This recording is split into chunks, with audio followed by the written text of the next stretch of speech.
I'm not a lawyer, but let's get into day 89 of the YSL RICO trial because you know they crazy. The judge calls Kenneth Copeland back to the stand. The judge confirms that Copeland plans to continue testifying, and then Ms. Hilton continues her direct examination of him. Sir, is it your intent to continue to testify today, sir?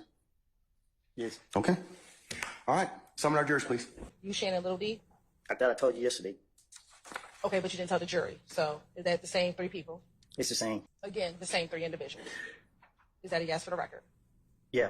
Now, do you, Shannon, and Demikion have the same relationship today as when you took any of those pictures that we just looked at? Do you know someone by the name of Diamante Kendrick? Street name. Diamante or Yak? I know of them. Like, Have you ever met them before? yeah. Okay. Have you ever spent time with them before? I've been around him. Okay. Do you see that person in the courtroom today? Yeah, he's a rapper. Okay, that's fine. He's a rapper. Do you see him in the courtroom today? I said, yes, he's a rapper. Yeah, he's sitting next to the white man. When I first meet him or when I first start hanging with him. What's your definition of meet? Where I come from, we hear of people before we meet them. So I don't know, I don't know what you mean meet. Like, I heard of him. We didn't hang like me, Shannon, and D did. We done been places like in the club, but we never rode in the car together. I've been in the studio while they was in there recording. Have you ever communicated with him with FaceTime or any other video chat services? I wasn't clear. That wasn't my question. So I'm asking you a different question. Ask me have I ever communicated with him on telephone, right? Have you ever spoken with him on the telephone? I don't recall having no conversation with him on no phone, none of that. Okay. No, we outside the studio. That one was in Pittsburgh. You know what street that is? What street in Pittsburgh that is? I'm from Canada. I don't know all the streets in Pittsburgh. Okay. Me, yeah, got it in Liddy. I don't recall the picture. Okay. I don't know what you're asking me. I don't know how to answer that. I don't know Do you still go to the club with Yak Gotti? I don't go to the club, nobody. Okay. I don't go to the club, period. Do you go to the studio with Yak Gotti? I don't go to no studio, period. I don't even leave out the house. I stay in the house all day. Okay. I'll ask you again. 2014, 2015. Have you ever, I'll wait till you finish. I'm tired. You and I both. How do you distinguish this little D in this picture from little D that you call your son? That's my son Okay. and Liddy. You're on this time, stay with like the 10 to 6 to 3. At this point, the jurors are excused for a break, and the stand-in attorney that is representing Kenneth Copeland comes up to the podium and asks to be removed as his attorney. Okay, counsels, if I get you to take your seats and gather your thoughts, please. Okay, before we call in our jury, it has been brought to the court's attention that Mr. Copeland's counsel, Ms. Bumpus, would like to be released. Is that correct, madam? Okay, all right. Sir, Mr. Copeland, is it your desire to release your counsel at this point in time? She fired. She's fired? Okay. So do you wish to represent yourself in these particular, in terms of any issues you may have in this particular? Do I got a choice? I'm sorry? Do I got a choice? Yes, you do. And what are those? You can keep your lawyer that you have right now. I don't want her. All right. You could certainly hire another lawyer, or the court could appoint you a lawyer. What I need a lawyer for? What No, it's just the court is just asking you whether it's your choice, sir. I'm good. You're good? I was never his counsel. Attorney Glanville was his counsel, and I was stepping in as a courtesy for judicial efficiency. Given the fact that you have represented Mr. Copeland at this point in time, it would seem appropriate that you do need to, in fact, file a formal withdrawal. Even though you didn't enter one, you de facto entered this case by your representation of him, or you telling the court that you did, in fact, represent him. So at this point, I'm not inclined to release you until that's done. Well, I don't want to hire no. Hold on. But you're on the stand. You're testifying at this point in time. So I'm not going to let her withdraw at this point. Well, Your Honor, I'd just like to say, before he started testifying, I was fired. I don't know that, ma'am. That's not something that I have notice or knowledge of. I'm sorry that you put yourself in this particular situation with you and Mr. Melnick and whatever, but, Mr. Copeland does have rights in this particular circumstance. Okay, Judge. Okay. Madam, I have one other bit of business. Can we approach? Can I approach, Your Honor, with the state? No.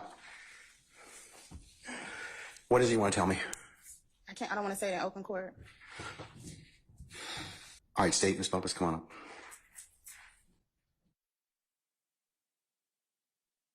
And I don't believe you have the right to be present, sir. In case you are wondering, yes, they are attempting to have an ex parte sidebar. So just the state, the witnesses counsel, and the judge. And when one of the defense attorneys tried to come up and join, the judge told him, I don't believe you have the right to be present. And so naturally, all of the defense attorneys again raised this issue. The audio for them is a bit low, so I'm only going to play a few short clips. I see this with tremendous reservation, and I also want to apologize for saying it to me, but I think it creates the appearance of impropriety and bias on the part of this court. And also, under Article 1, Section Paragraph 12 for the Constitution, it also denies Mr. Williams his right to a critical stage of the proceeding. Your Honor, I assume our rules in effect for all these. Okay.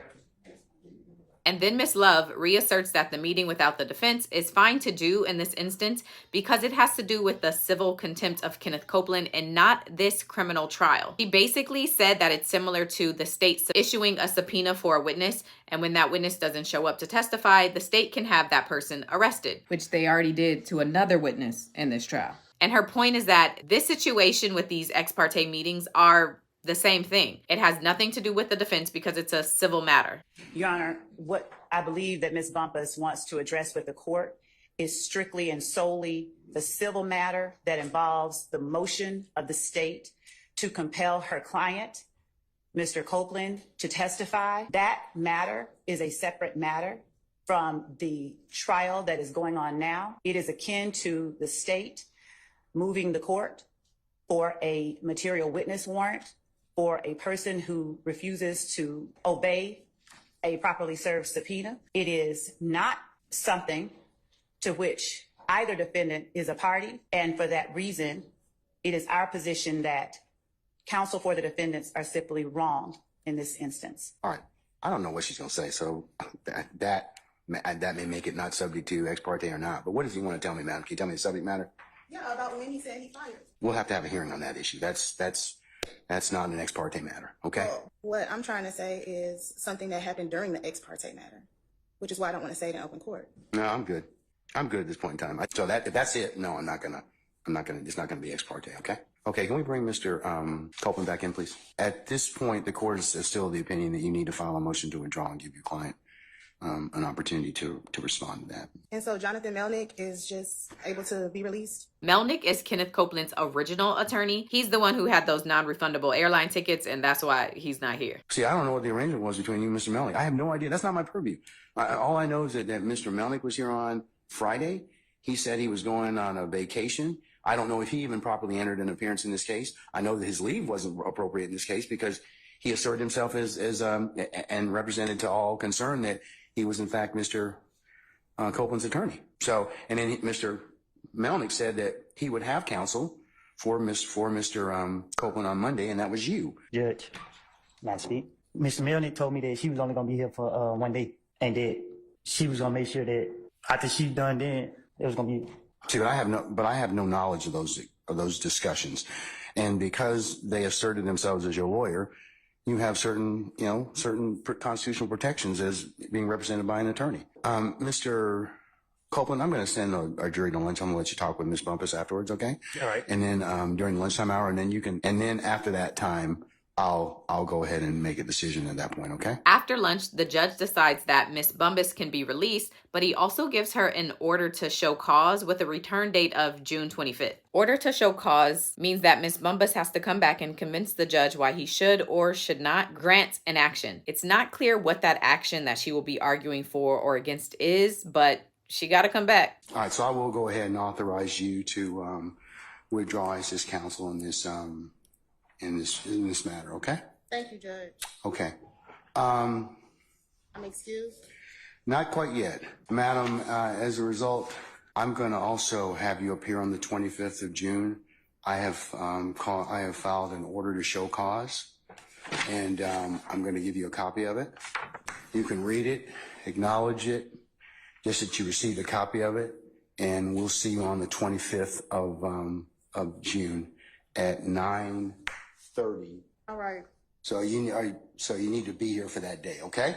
Okay. All right. The order to show cause was filed, and here it is. It basically says that the judge wants everybody that was a part of that ex parte meeting to come to court on June 25th because one or more of them disclosed the ex parte meeting to Brian Steele and whoever else on the defense, and he's threatening to hold them in contempt. I'll be back with part 2 because now Kenneth Copeland is back on the stand, continuing his testimony. But here's the rest of day 89 for the YSL RICO trial.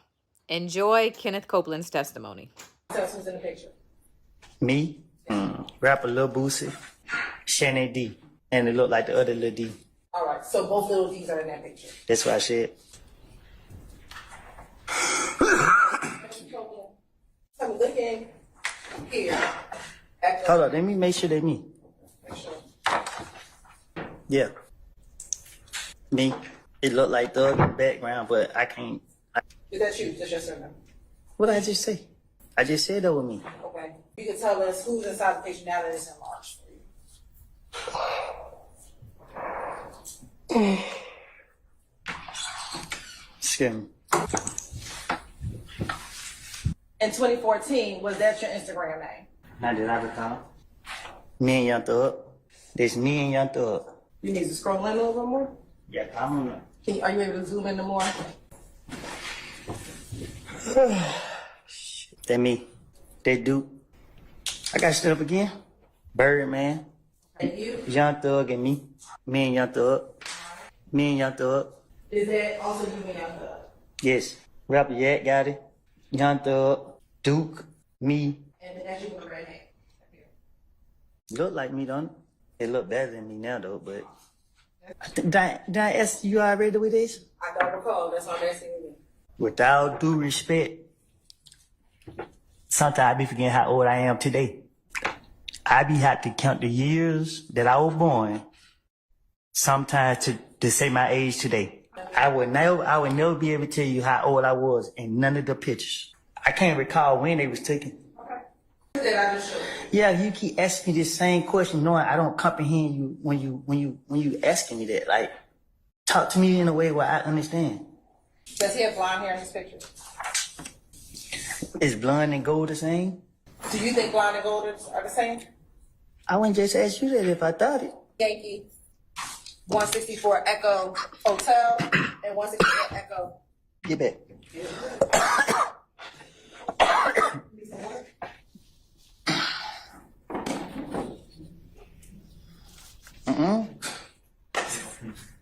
All right, well. Excuse me. Sure. I'm sorry. Can you take a break? No, I said excuse me. Oh, okay. Ciao.